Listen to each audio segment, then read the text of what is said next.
എന്തിനാ എന്നെ എടുത്തേ? നീ തൂങ്ങുறதுனால ഞാൻ എടുത്തേ. ഞാൻ ഉറങ്ങല്ലായിരുന്നു, കച്ചവടം ചെയ്യായിരുന്നു.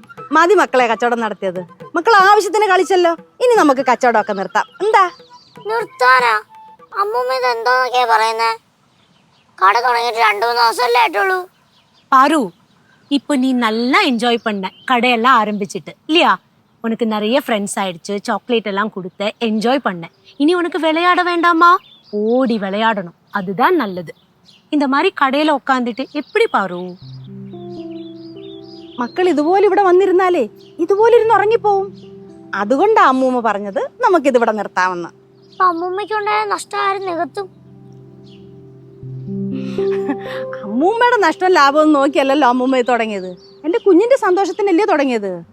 മക്കളുടെ കുറേ കൂട്ടുകാരൊക്കെ വന്നു, കളിച്ചു, ചിരിച്ചു, തമാശയൊക്കെ പറഞ്ഞു, മുട്ടായി ഒക്കെ തിന്നു, സന്തോഷമായില്ലേ? അപ്പം ഇനി നമുക്ക് അടുത്ത വേനൽ അവധിക്ക് ഇതുപോലെ അമ്മൂമ്മ ഇതിനെക്കാട്ടി വലിയൊരു കടയിട്ട് തരാം. ഇതിനെക്കാട്ടി കുറേ സാധനങ്ങളൊക്കെ മേടിച്ചു വെക്കാം. എന്താ, സന്തോഷമായില്ലയോ? പറ. എന്താ കുഞ്ഞു മിണ്ടാത്തെ? പറ. ഇതിപ്പോ നിർത്തണമെന്നാണ് അമ്മൂമ്മ പറയുന്നത്. ആ, എന്നിട്ട് നമുക്ക് അടുത്ത വേനൽ അവധിക്ക് തുടങ്ങാം.